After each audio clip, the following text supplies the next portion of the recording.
Welcome to the home for the Tentative Yogi, where you will learn tips, tricks, and tutorials on how to learn yoga safely from the foundation so that you can enjoy it for years to come. If you've ever been hesitant about learning yoga for whatever reason, or you've ever been in a class where you felt really lost, well, here's where you want to be. Welcome home. In this video, I'm going to share with you 5 ways that I like to use a yoga strap. Now, this video is also part of a larger series that I'm doing talking about yoga props, whether or not you need them, how you can use them, etc. So if this is your first video and you're still wondering whether or not you even need to use props, then definitely check out this video, and I talk about why I use props and why they can be beneficial. So definitely start there. So let's start by talking about what kind of strap to buy, because I will tell you, initially, this prop can totally be the belt loop from your robe, a belt, a scarf. Keep it simple. This is not something that you need to buy until you know you're ready to commit to your practice. It is definitely worthwhile to buy a good yoga strap once you're ready to commit to your practice, because there's so much more you can do with a true yoga strap than you can with a belt from your robe. So the one I like the cotton straps that are 8 feet long. So they usually come in 6, 8, and 10. 6 is always too short. I have a couple of 6-feeters. I don't even use them anymore for anything because they just aren't long enough. 8 foot is good for most people. If you are taller than about 5'10", you're going to want a 10-foot one, and you're welcome to buy a 10-foot one just to have, just in case. I have never found my 8-foot one to be too short for me, and I'm 5'6".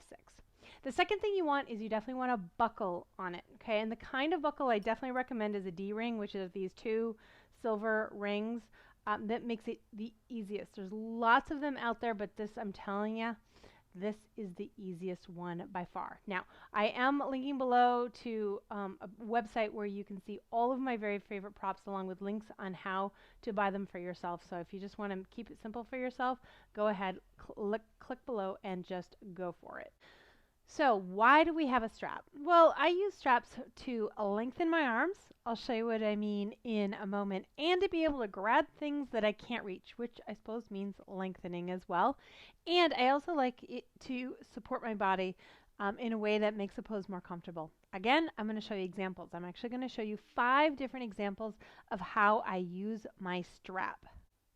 So the first example I want to share with you will really demonstrate how the strap lengthens your arms, and it's for Supta Pandangusthasana. So for this one, this is the pose where we lay it down on our back, and theoretically, we can reach our toes with our hand and extend the other leg. And then we ultimately open up. I'm not actually holding my toes because I can't reach them. And it takes long arms. It takes also flexible hamstrings. So if you're not there, you can use your strap to make those arms a little bit longer. And you can do it leg straight or knee bent, either way. And you can also take that into Happy Baby. Happy Baby is such a great pose, and this feels so good, right? But if you can't reach your leg, you can hold behind it for sure, but it's not quite as satisfying. It's really nice if you have that strap so you can really pull that leg down and experience the stretch a little bit more. So the strap makes your arms longer. The next pose I want to share with you also uses a strap to make your arms longer, definitely to the benefit of you in the pose. And this is Janu Sirsasana. So this is a forward fold where you pull one leg back, and the goal is to square the shoulders off to the leg, come down, and reach beyond the foot. You actually grab the hands on the other side of the foot. Now, obviously, you need very flexible hamstrings to do that. One of the benefits of getting to the foot is it helps you bring that opposite side around. So the tendency in this pose is to come forward like this, and really what you want to do is square the shoulders. In comes the strap. It gives you a little bit of leverage as you put strap across the foot. And again, the tendency is to be a little square. But with the strap, you can press the big toe against the strap as you lift tall and come around. So it really helps you get the alignment in your pose. Now, while I'm at it, let me also share with you a little side benefit. It's a little bit, it's another forward fold, and it definitely helps, again, with the position in the body. This is Maricyasana I. And the goal here is to be nice and tall as you come forward. Ultimately, in this pose, though, you're wrapping the arm around the body. So there's actually two ways we can use the strap here. The first way is to help you get the shoulder blades down your back. So you're not coming forward like this. That strap against, again, the ball of the big toe of the foot, you push against it, which gives you a little bit of pull on that inside arm, helps you get the shoulders down as you come forward. Then, when you're ready to wrap, if you're not quite ready to wrap, you use the strap, and you can grab the strap with the other hand.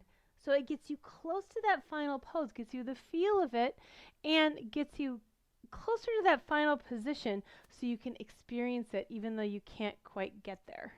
All right, next way you can use your strap is with bound positions. So these are bound poses where you bring the arm around the body to grab your opposite foot. So in some sort of Padmasana, lotus position, we often bring the arm around and grab onto the toes, but it takes tremendous amount of flexibility in the shoulders. It also takes you being slender. If you're not super skinny, you're not going to be able to get that arm all the way around and grab onto the toe.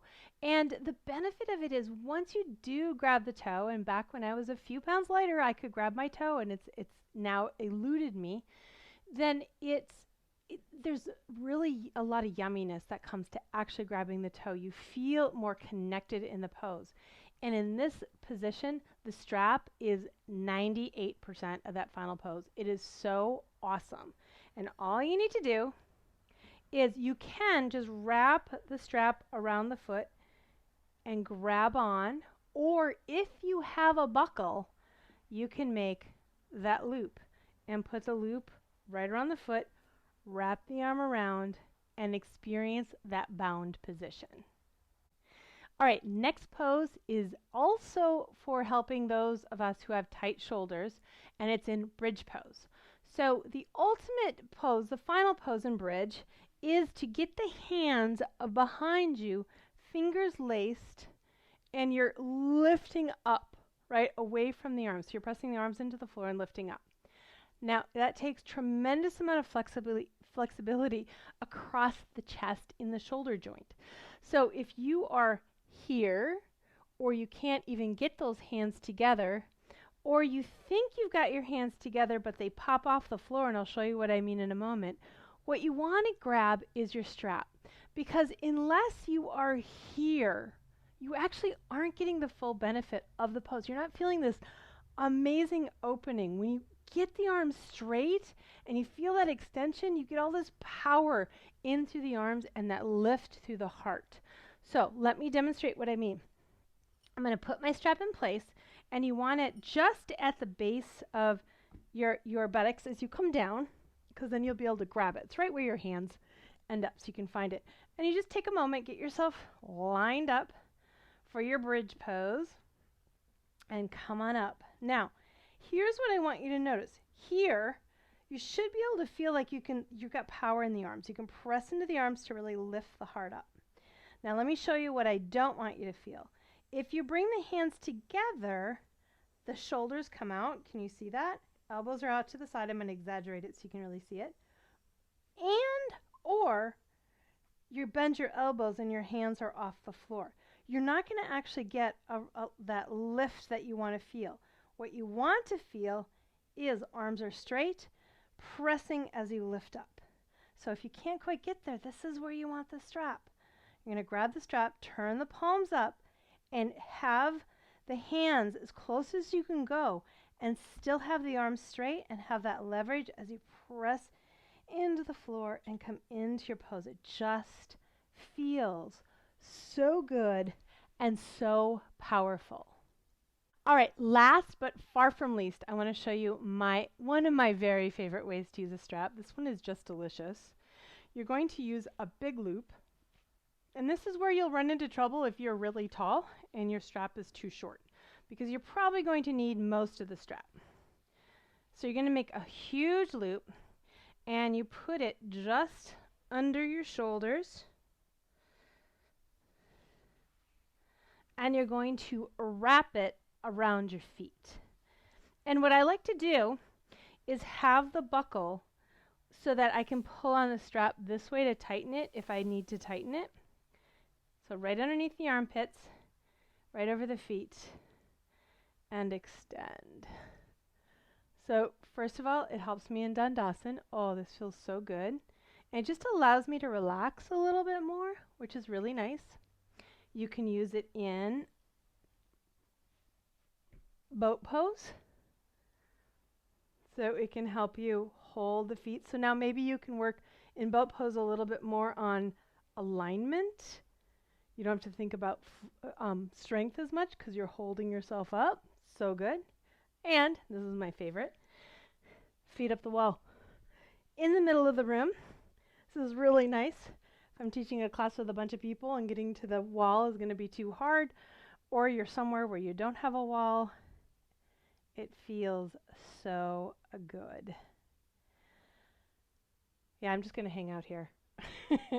Go enjoy your day. I'm going to be here.